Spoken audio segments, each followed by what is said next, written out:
أعوذ بالله من الشيطان الرجيم بسم الله الرحمن الرحيم السلام عليكم ورحمة الله وبركاته.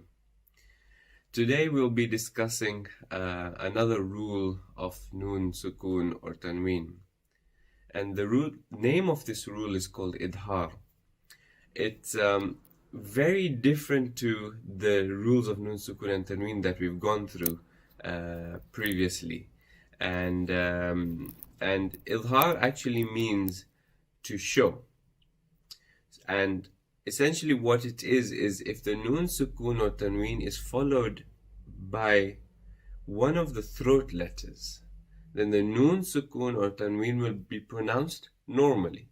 So previously, with the rules of Idgham or Iqlab, we've gone through how we need to stress on the Noon Sukun or stretch on it for 2 counts, whereas here we're actually saying that we do not stretch on the Noon Sukun. We just pronounce it normally as a normal letter. So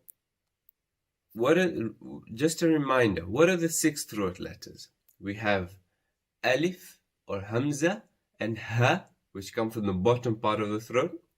We have Ain and Ha, coming from the middle part of the throat, and we have the Kha and Gha, where we're scraping the top part of the throat. Now, any of these that appear after Noon Sukun or a Tanween, you pronounce the Noon Sukun and Tanween as per normal. Now, just a few examples to show, to illustrate this case. So, for Alif and Hamza, here we have min amrihim. Now here we can see you have the Noon Sukun, and straight after that we have an Alif Fatha. Now if we're hardwired or reciting automatically, in our mind we think, okay, Noon Sukun, I must stretch on it regardless.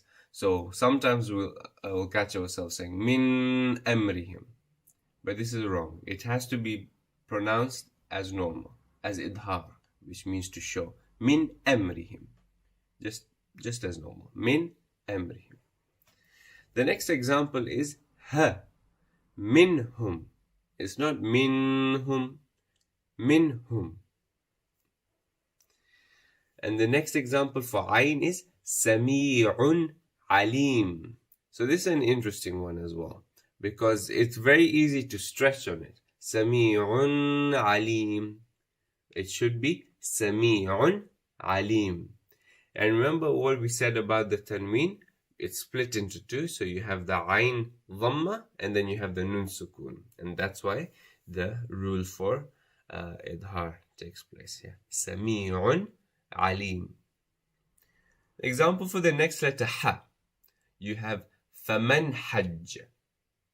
It will not be Faman Hajj. You have to show it. You have to do idhar. Faman hajj. And then the next example for the letter ghayn is qawlan ghayr. It won't be qawlan ghayr. You have to show idhar over here. Qawlan ghayr. And then the next example for the next letter kha is min khayr. Min, it's not min khayr. It will be min khayr. So a good way to do this is just to listen to reciters and just pay attention to this. So when you see a reciter, when you're listening to him and you feel that there's something wrong something different in terms of he hasn't stretched on a Noon Sukun, just pay careful attention and identify the letter that's appearing after the Noon Sukun. If it's any of the throat letters, then you know he's pronouncing or he's applying the rule of idhar. Now I just want to go through a few verses that we commonly recite in our salah or in the common surahs and see where the idhar rule is being observed. So for example, in salah, Sami'a Allahu liman hamida. So you have Noon Sukun there, and then you have Ha straight after that. So you would not stretch. It would not be Sami Allahu liman hamida. That would be wrong. You have to pronounce the Nun Sukun. You have to show it as Idhaar. So it will be Sami Allahu liman hamida. Try and repeat after me. Sami Allahu liman hamida.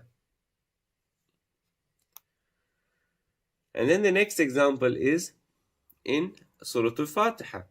صراط الذين أنعمت عليهم.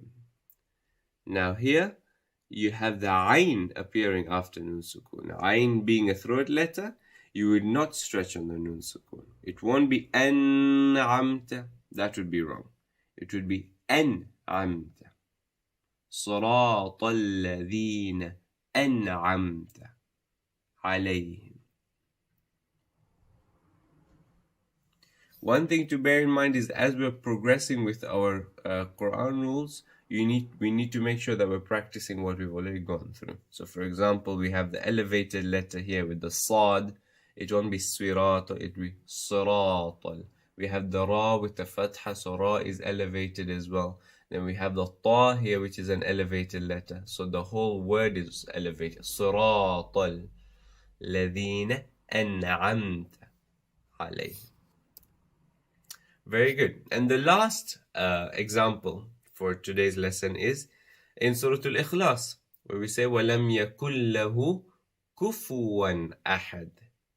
So over here we have the full idgham, where you're dropping the noon and pronouncing the lam. وَلَمْ يَكُنْ لَهُ.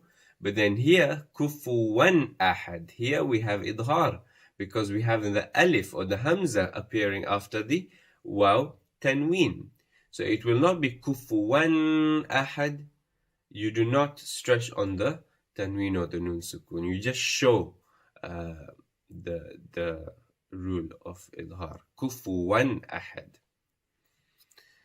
So try and practice these. As you've seen, it appears in Surah Al-Fatiha, in our Salah, in Surah Al-Ikhlas. And practice these examples that we've gone through, just so that we can familiarize ourselves with it. So this rule is very important, because it shows us that not everything related to Nun Sukun or Tanween we have to stress on it. We stress on quite a few of the Nun Sukun and Tanween, but especially if a throat letter appears after the Nun Sukun or Tanween, then we make sure that we do not stress on it, but we just show it. Wassalamu alaikum wa rahmatullahi wa barakatuh.